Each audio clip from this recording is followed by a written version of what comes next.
ಸಮುವೇಲನ ಮೊದಲನೆಯ ಗ್ರಂಥದಿಂದ ವಾಚನ. ಅಧ್ಯಾಯ 26. ದಾವೀದನಿಂದ ಸೌಲನಿಗೆ ಪುನಃ ಪ್ರಾಣದಾನ. ಜೀಫ್ಯರಲ್ಲಿ ಕೆಲವರು ಗಿಬೆಯದಲ್ಲಿದ್ದ ಸೌಲನ ಬಳಿಗೆ ಬಂದು, ದಾವೀದನು ಮರುಭೂಮಿಯ ಮೂಡಣ ದಿಕ್ಕಿನಲ್ಲಿರುವ ಹಕೀಲ ಬೆಟ್ಟದಲ್ಲಿ ಅಡಗಿಕೊಂಡಿದ್ದಾನೆ, ಇದು ನಿಮಗೆ ಗೊತ್ತೇ ಎಂದರು. ಆಗ ಸೌಲನು ಇಸ್ರಾಯೇಲರಲ್ಲಿ ಶ್ರೇಷ್ಠರಾದ 3,000 ಮಂದಿ ಸೈನಿಕರನ್ನು ಆರಿಸಿಕೊಂಡು ದಾವೀದನನ್ನು ಹುಡುಕುವುದಕ್ಕಾಗಿ ಜೀಫ್ ಮರುಭೂಮಿಗೆ ಬಂದನು. ಅವರು ಪೂರ್ವ ದಿಕ್ಕಿನಲ್ಲಿ ದಾರಿಯ ಬಳಿಯಿರುವ ಹಕೀಲ ಬೆಟ್ಟದಲ್ಲಿ ಪಾಳೆಯ ಮಾಡಿಕೊಂಡರು. ಸೌಲನು ತನ್ನನ್ನು ಹಿಡಿಯುವುದಕ್ಕಾಗಿ ಮರುಭೂಮಿಗೆ ಬಂದಿದ್ದಾನೆಂಬ ಸುದ್ದಿ ಅಲ್ಲಿಯೇ ಇದ್ದ ದಾವೀದನಿಗೆ ಮುಟ್ಟಿತು. ಅವನು ಕೂಡಲೇ ಗೂಢಚಾರರನ್ನು ಕಳುಹಿಸಿ ಸೌಲನು ಇಳಿದುಕೊಂಡಿದ್ದ ಸ್ಥಳವನ್ನು ಖಚಿತಪಡಿಸಿಕೊಂಡನು. ಆನಂತರ ತಾನಾಗಿಯೇ ಸೌಲನ ಪಾಳೆಯದ ಹತ್ತಿರಕ್ಕೆ ಹೋಗಿ ಸೌಲನು ಹಾಗೂ ನೇರನ ಮಗನಾದ ಅವನ ಸೇನಾಪತಿ ಅಬ್ನೇರನು ಮಲಗಿದ್ದ ಸ್ಥಳಗಳನ್ನು ಕಂಡುಹಿಡಿದನು. ಸೌಲನು ಬಂಡಿಗಳನ್ನು ಬಿಡುವ ಮಧ್ಯಭಾಗದಲ್ಲಿ ಮಲಗಿದ್ದನು. ಅವನ ಸುತ್ತಲೂ ಸೈನಿಕರು ಇದ್ದರು.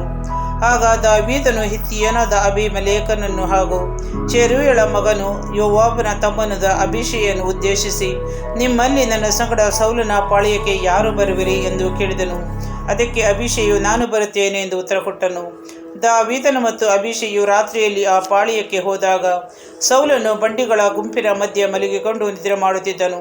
ಅವನ ಭರ್ಜಿಯನ್ನು ಅವನ ತಲೆಯ ಹತ್ತಿರ ನೆಲಕ್ಕೆ ತಿವಿದು ನಿಲ್ಲಿಸಲಾಗಿತ್ತು. ಅಬ್ನೇರನು ಸೈನಿಕರು ಅವನ ಸುತ್ತದಲ್ಲಿ ಮಲಗಿದ್ದರು.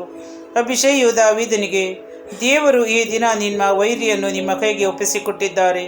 ಅಪ್ಪಣೆಯಾಗಲಿ, ನಾನು ಭರ್ಜಿಯಿಂದ ಒಂದೇ ಪೆಟ್ಟಿನಲ್ಲಿ ಅವನನ್ನು ನೆಲಕ್ಕೆ ಕಚ್ಚಿಕೊಳ್ಳುವಂತೆ ತಿವಿಯುತ್ತೇನೆ.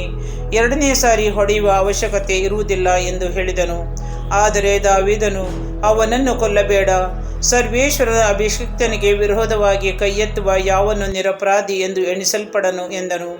ಇದಲ್ಲದೆ ದಾವೀದನು, ಸರ್ವೇಶ್ವರನಾಣೆ, ಅವನು ಸರ್ವೇಶ್ವರನಿಂದಲೇ ಸಾಯುವನು, ಇಲ್ಲವೇ ಕಾಲ ತುಂಬಿ ಮರಣ ಹೊಂದುವನು ಅಥವಾ ಯುದ್ಧದಲ್ಲಿ ಮಡಿಯುವನು. ತಮ್ಮ ಅಭಿಷಿಕ್ತನಿಗೆ ವಿರೋಧವಾಗಿ ಕೈ ಎತ್ತದಂತೆ ಸರ್ವೇಶ್ವರನೇ ನನ್ನನ್ನು ತಡೆಯಲಿ. ಈಗ ಬಾ, ಅವನ ತಲೆಯ ಬಳಿಯಲ್ಲಿರುವ ಭರ್ಜಿಯನ್ನು ತಂಬಿಗೆಯನ್ನು ತೆಗೆದುಕೊಂಡು ಹೋಗೋಣ ಎಂದು ಹೇಳಿದನು. ಸೌಲನು ತಲೆದಿಂಬಿನ ಬಳಿಯಲ್ಲಿದ್ದ ಭರ್ಜಿ ಮತ್ತು ತಂಬಿಗೆಗಳನ್ನು ತೆಗೆದುಕೊಂಡು ಹೋದರು. ಯಾರೂ ಕಾಣಲಿಲ್ಲ, ಯಾರಿಗೂ ಗೊತ್ತಾಗಲಿಲ್ಲ, ಯಾರಿಗೂ ಎಚ್ಚರವಾಗಲಿಲ್ಲ, ಏಕೆಂದರೆ ಸರ್ವೇಶ್ವರ ಅವರಿಗೆ ಗಾಢ ನಿದ್ರೆಯನ್ನು ಬರಮಾಡಿದ್ದರು. ಒಬ್ಬರಿಗೂ ಎಚ್ಚರವಿಲ್ಲದೆ ಎಲ್ಲರೂ ಮೈಮರೆತು ನಿದ್ರೆಯಲ್ಲಿ ಮಗ್ನರಾಗಿದ್ದರು. ದಾವೀದನು ತನಗೂ ಪಾಳೆಯಕ್ಕೂ ತಕ್ಕಷ್ಟು ಅಂತರವಿರುವ ಹಾಗೆ ಸುರಕ್ಷಿತವಾದ ದೂರ ಸ್ಥಳಕ್ಕೆ ಹೋಗಿ ಗುಡ್ಡವನ್ನೇರಿ ತುದಿಯಲ್ಲಿ ನಿಂತನು. ಅಲ್ಲಿಂದ, ಅಬ್ನೇರನೇ, ನನ್ನ ಮಾತು ಕೇಳಿಸುತ್ತಿದೆಯೇ ಎಂದು ನೇರನ ಮಗನಾದ ಅಬ್ನೇರನಿಗೂ ಸೈನಿಕರಿಗೂ ಕೇಳಿಸುವಂತೆ ಕೂಗಿದನು. ಅಬ್ನೇರನು, ಅರಸನನ್ನು ಕೂಗುವ ನೀನಾರು ಎಂದು ಕೇಳಿದನು. ದಾವೀದನು ಅಬ್ನೇರನಿಗೆ, ನೀನು ಶೂರನಲ್ಲವೇ? ಇಸ್ರಾಯೇಲರಲ್ಲಿ ನಿನಗೆ ಸಮನಾರು. ನೀನು ನಿನ್ನ ಒಡೆಯನಾದ ಅರಸರನ್ನು ಏಕೆ ಕಾಯಲಿಲ್ಲ?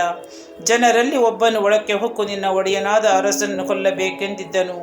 ನೀನು ಹೀಗೆ ಮಾಡುವುದು ಸರಿಯಲ್ಲ. ಸರ್ವೇಶ್ವರನಾಣೆ, ಅವರು ಅಭಿಷಿಕ್ತನಾಗಿರುವ ನಿಮ್ಮ ಒಡೆಯನನ್ನು ಕಾಯದಿರುವ ನೀವು ಮರಣಕ್ಕೆ ಪಾತ್ರರೆಂಬುದೇನು ನಿಜ. ಅರಸನ ತಲೆಯ ಬಳಿಯಲ್ಲಿದ್ದ ಭರ್ಜಿ ತಂಬಿಗೆ ಏನಾದುವು ನೋಡು ಎಂದು ಕೂಗಿ ಹೇಳಿದನು. ಸೌಲನು ದಾವೀದನ ಸ್ವರದ ಗುರುತು ಹಿಡಿದನು. ದಾವೀದನೇ, ನನ್ನ ಪುತ್ರನೇ, ಇದು ನಿನ್ನ ಸ್ವರವೇ ಎಂದು ಕೇಳಿದನು. ಅವನು, ಅರಸರೇ, ನನ್ನ ಒಡೆಯರೇ, ಹೌದು, ನನ್ನ ಸ್ವರವೇ. ನನ್ನ ಒಡೆಯ ತಮ್ಮ ಸೇವಕನನ್ನು ಈ ಪ್ರಕಾರ ಹಿಂಸಿಸುವುದಕ್ಕೆ ನಾನೇನು ಮಾಡಿದೆ? ಯಾವ ಪಾಪಕ್ಕೆ ಕೈ ಹಾಕಿದೆ? ನನ್ನ ಅರಸರಾದ ಒಡೆಯರು ದಯವಿಟ್ಟು ತಮ್ಮ ಸೇವಕನ ಮಾತುಗಳನ್ನು ಆಲಿಸಬೇಕು. ನಿಮ್ಮನ್ನು ನನಗೆ ವಿರೋಧವಾಗಿ ಎತ್ತಿ ಕಟ್ಟಿದವರು ಸರ್ವೇಶ್ವರನೇ ಆಗಿರುವ ಪಕ್ಷದಲ್ಲಿ ಅವರಿಗೆ ಘಮಿಸುವ ನೈವೇದ್ಯವನ್ನು ಸಮರ್ಪಿಸಬೇಕು. ಮನುಷ್ಯರಾಗಿದ್ದರೆ ಈಗ ಅವರು ನನಗೆ ಸರ್ವೇಶ್ವರನ ಸೌಭಾಗ್ಯದಲ್ಲಿ ಪಾಲು ಸಿಕ್ಕದಂತೆ ಹೋಗಿ ಅನ್ಯ ದೇವತೆಗಳನ್ನು ಪೂಜಿಸಿ ಎಂದು ನನ್ನನ್ನು ತಳ್ಳಿಬಿಟ್ಟಿದ್ದಾರೆ. ಆದುದರಿಂದ ಸರ್ವೇಶ್ವರನ ದೃಷ್ಟಿಯಲ್ಲಿ ಅವರು ಶಾಪಗ್ರಸ್ತರಾಗಿರಲಿ. ಸರ್ವೇಶ್ವರನ ಸಾನ್ನಿಧ್ಯವಿಲ್ಲದಿರುವ ಈ ದೇಶದಲ್ಲಿ ನಾನು ರಕ್ತ ಚೆಲ್ಲಿ ಸಾಯುವಂತಾಗದಿರಲಿ. ಅಕ್ಕಟ ಗುಡ್ಡಗಳಲ್ಲಿ ಕೌಚುಕವನ್ನು ಹಿಡಿಯ ಹೊರಟ ಬೇಟೆಗಾರನು ಎಂಬಂತೆ ಇಸ್ರಾಯೇಲರ ಅರಸ ಹೊರಟು ಬಂದು ನನ್ನ ಪ್ರಾಣವನ್ನು ತೆಗೆಯಬೇಕೆಂದಿದ್ದಾರಲ್ಲ ಎಂದನು. ಆಗ ಸೌಲನು, ನಾನು ಪಾಪ ಮಾಡಿದೆ.